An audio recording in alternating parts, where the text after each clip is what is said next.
㗎？舉重嗰個啊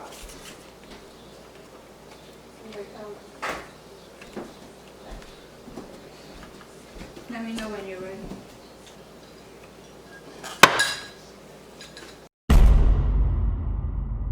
What's up guys, welcome back to the Chow House. It's getting pretty warm out there, so I thought it'd be a perfect time to whip out the cold noodle recipe. I was inspired to make this dish after trying a Sichuan cold noodle dish at a Chinese restaurant called Dough Zone, and it was so good there I had to try recreating it at home. And I think it turned out pretty good. My mother-in-law even said she likes my recipe, and she usually doesn't compliment me that much, so here I am.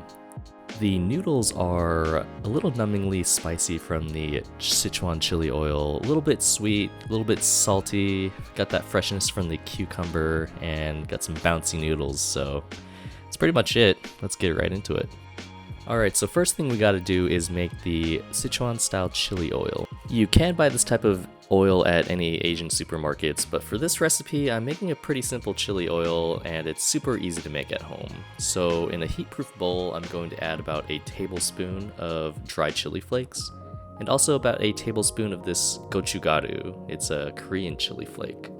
These are just the dry chili flakes I happen to have at home, so it's pretty flexible on what type of chili flakes you can use. Just get about 2 tablespoons worth. The next ingredient might be a little bit harder to find, but probably still at your Asian market. It's Sichuan peppercorn, and it's what gives Sichuan food that lip, mouth numbing sensation when you eat it. If you can't find this ingredient, your noodles will still be good, they just won't be numbingly good. We're just going to use this pan to crack it up a bit to release some of its natural oils, but if you have a spice grinder or mortar and pestle, you can just grind it up fine. Just get about 2 tablespoons worth of unground Sichuan peppercorn. And next up we're going to heat up about 3/4 of a cup of canola oil or any other type of neutral tasting vegetable oil over medium heat, and we're going to toss in a handful of white and green parts of a green onion. The green onion will add a super nice aroma to the oil, and we're just going to heat it up until they get dark brown, and then we'll take out the onion. And then we're going to continue to heat the oil just until you see it start to smoke and then shut off the heat. And now back to the chili flakes. Remove about 1/3 of the flakes and peppercorns into a separate bowl, and then pour in about 1/2 of that green onion infused oil. It'll start to sizzle and bubble, and then your kitchen will start to smell nice and spicy, so maybe open a window or something like that if you're sensitive to that shit.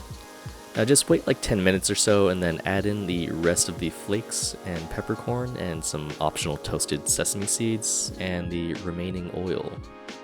Apparently the 2 separate passes of oil, one at a higher temperature and then one at a lower temperature, the higher oil temperature is supposed to bring out the spiciness and aroma of the chili oil, and then the lower temperature will preserve some of the reddish color of the chili oil.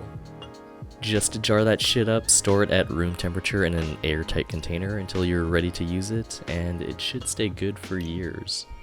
Now that we got that chili oil out of the way, it's time to make that sauce. In a little container, add in a tablespoon of sugar and a pinch of salt, 1 tablespoon of that chili oil we just made, a teaspoon of black vinegar, 1/2 tablespoon of sesame paste, and don't forget to stir it up because the sesame paste, or the sesame, will settle to the bottom of the jar over time. And finally, a tablespoon of light soy sauce. Give that a little mix to dissolve the sugars, and then set that aside while we cook the noods and prepare some cucumber.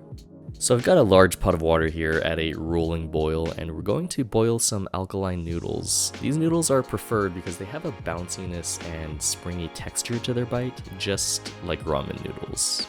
You'll know you have alkaline noodles if you look at the ingredients list and see something like potassium carbonate or sodium carbonate or sodium bicarbonate in the list. I found these noodles in the refrigerated noodle section at my Asian supermarket.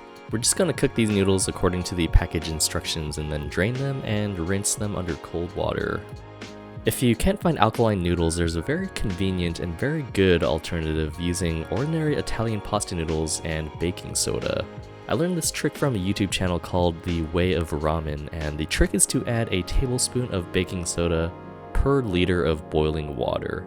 For this alternative, I think using thin spaghetti is the best because it has the right thinness of the alkaline noodles that are usually used for this dish.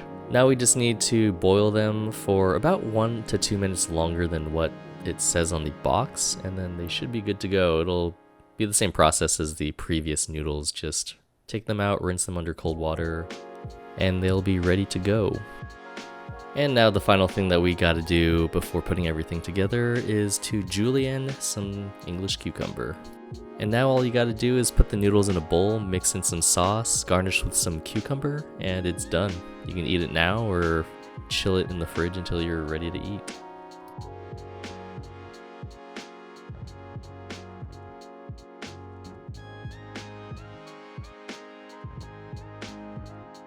Thank you guys for watching. We hope you enjoyed the video. It's actually been taking a lot more time and energy than I thought it would take to be putting out these videos, but I'm trying to get back in the groove. We appreciate your guys' comments, especially if you tried one of the recipes. We'd love to hear how it went.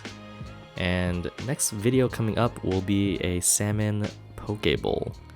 We recently just did a collaboration with my old friend Yang. He has an awesome ASMR YouTube cooking channel. He cut up a whole beautiful king salmon for a Vietnamese salmon spring roll dish, and it turned out awesome. And Yang kindly filleted and skinned the salmon for us so we could make the poke. So be on the lookout for that. Hit the notification bell to be notified when we upload a video, and we'll see you guys later.